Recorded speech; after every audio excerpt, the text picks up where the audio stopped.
조선노동당 중앙위원회 제8기 제8차 정치국 회의가 진행됐습니다.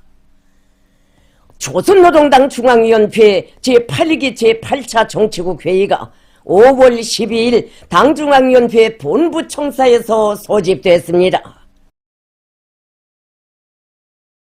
회의에는 조선노동당 중앙위원회 정치국 상무위원회 위원들과 당중앙위원회 정치국 위원, 후보위원들이 참가했습니다. 국가비상방역부문 일꾼들과 일부 국방성 지휘성원들이 방청했습니다. 조선노동당 총비서이신 경애하는 김종은 동지께서 회의에 참석하셨습니다.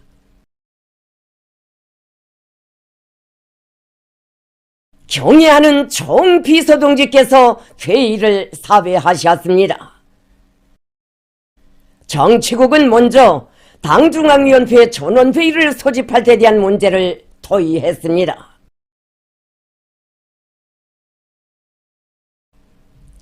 회의에서는 2022년도 당 및 국가정책 집행 중 상황에 대한 중간 총화를 진행하고 일련의 중요 문제들을 토의 결정하기 위하여 6월 상순 당중앙위원회 제8기 제5차 전원회의를 소집할 데 대한 조선노동당 중앙위원회 정치국 결정서가 전원 찬성으로 채택됐습니다.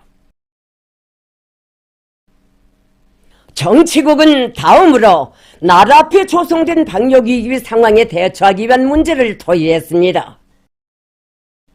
정치국은 다음과 같이 인정했습니다.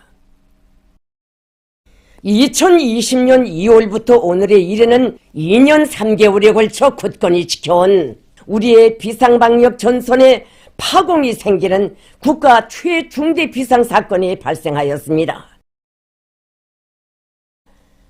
국가비상방역지휘부와 해당 단위들에서는 지난 5월 8일 수도의 온후한 단체의 유혈자들에게서 채집한 곰치에 대한 엄격한 유전자 배열 분석 결과를 심의하고 최근에 세계적으로 급속히 전파되고 있는 오미크론 변이 비리수 BA.2와 일치하다고 결론했습니다.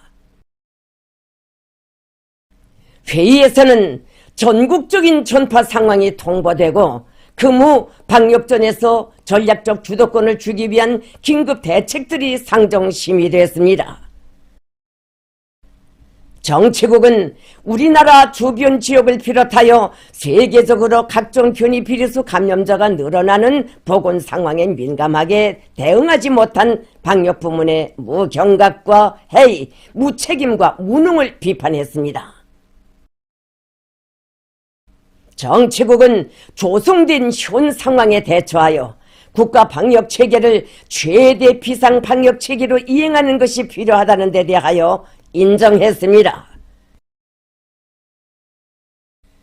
각급 당, 행정, 경제기관들, 안전, 보위, 국방부문을 비롯하여 나라의 모든 기관, 모든 부문에서 최대 비상 방역 체계가 가동되는 데 맞게 사업 체계를 똑바로 세워 국가 사업이 원활하게 진행되도록 하기 위한 제반 조치들이 강구됐습니다. 회의에서는 조성된 방역위기 상황에 맞게 국가 방역 사업을 최대 비상 방역 체계로 이행할 때 대한 조선노동당 중앙위원회 정치국 결정서가 채택됐습니다.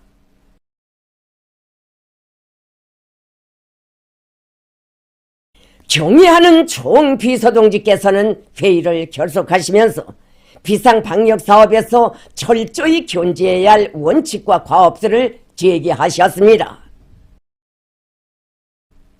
총비서동지께서는 현재 우리나라의 조성된 방역위기 상황에 대하여 개괄 분석하시고 이번 최대 비상방역 체계의 기본 목적은 우리 경내에 침습한 신종 코로나 비루스의 전파 상황을 안정적으로 억제, 관리하며 감염자들을 빨리 치유시켜 전파 근원을 최단 기간 내에 없애자는 데 있다고 말씀하셨습니다. 총비서동지께서는 지금 우리에게 있어서 악성 비루스보다 더 위험한 적은 비과학적인 공포와 신념 부족, 의지 박약이라고 하시면서 우리에게는 당과 정부, 인민이 일치 단결된 강한 조직력이 있고 장기화된 비상방역 투쟁 과정에 배양되고 다져진 매 사람들의 높은 정치의식과 고도의 자각성이 있기 때문에 부닥치는 돌발 사태를 반드시 이겨내고 비상방역 사업에서 승리하게 될 것이라고 확언하셨습니다.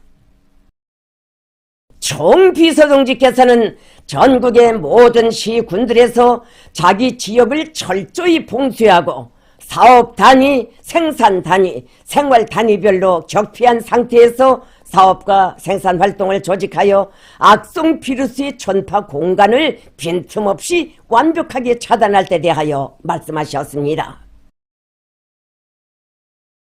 과학적이며 집중적인 검사와 치료 전투를 시급히 조직 전개할 필요성에 대하여 강조하시면서 당과 정부가 지금과 같은 비상시를 예견하여 비축해 놓은 의료품 예비를 동원하기 위한 조치를 가동하기로 했다고 말씀하셨습니다.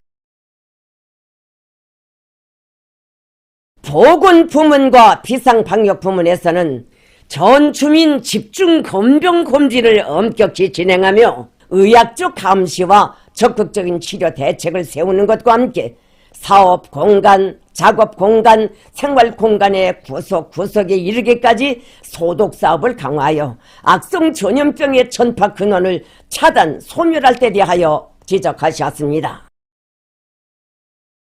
총 비서동지께서는 현재 방역 형세가 엄혹하다고 하여도 사회주의 건설의 전면적 발전을 향한 우리의 전진을 멈출 수 없으며 계획된 경제사업에서 절대로 놓치는 것이 있으면 안 된다고 하시면서 내각을 비롯한 국가경제지도기관들과 해당 단위들에서 국가방역체계를 최대 비상방역체계로 이행하는 데 맞게 경제사업에 대한 조직과 지도, 지휘를 더욱 빈틈없이 하여 당면한 용농사업, 중요 공업부문들과 공장 기업소들에서의 생산을 최대한 다그치며 화성지구 1만 세대 살림집 건설과 련포 온실농장 건설과 같은 인민을 위한 우리 당의 수건 사업들을 제 기일 안에 손색 없이 완성해야 한다고 강조하셨습니다. 당 및 정권기관들에서 강도 높은 봉쇄 상황 하에서 인민들이 겪게 될 불편과 고충을 최소화하고 생활을 안정시키며 사소한 부정적 현상도 나타나지 않도록 철저한 대책을 세워야 한다고 말씀하셨습니다. 국가방위의 전 초선을 더욱 튼튼히 다지고 방역대전의 승리를 무력으로 담보할 때 대하여 강조하시면서 전선과 국경, 해상, 공중에서 경계 근무를 더욱 강화하며 국방에서 안전 공백이 생기지 않도록 만전을 기할 때 대하여 특별히 강조하셨습니다. 총 비서동지께서는 역사의 온갖 국경을 이겨내고 위대한 생활력을 발휘해온 우리 당과 국가의 인민대중 제1주의 정치와 일심 단결된 우리 인민의 힘은 이번 방역대전에서 승리할 수 있는 가장 유력한 담보라고 하시면서 모든 당 조직들과 정권기관들이 인민들의 생명안전을 사수하기 위한 오늘의 방역대전에서 당과 혁명에 대한 충실성, 인민에 대한 헌신성, 자기 임무에 대한 책임성을 실천으로 검증받아야 한다고 말씀하셨습니다. 경의하는 총 비서동지께서는 전체 인민들과 인민군 장병들이 신심을 굳게 하고 위대한 힘을 배가하여 방역대전을 승리적으로 결속함으로써 우리의 신념, 우리의 의지, 우리의 단결로서 우리들 자신의 귀중한 생명과 생활과 미래를 끝까지 지켜내자고 열렬히 호소하셨습니다. 조선노동당 중앙위원회 정치국은 당중앙군사위원회 비상지시문과 내각 비상지시문을 심의 승인하고 하달하도록 했습니다.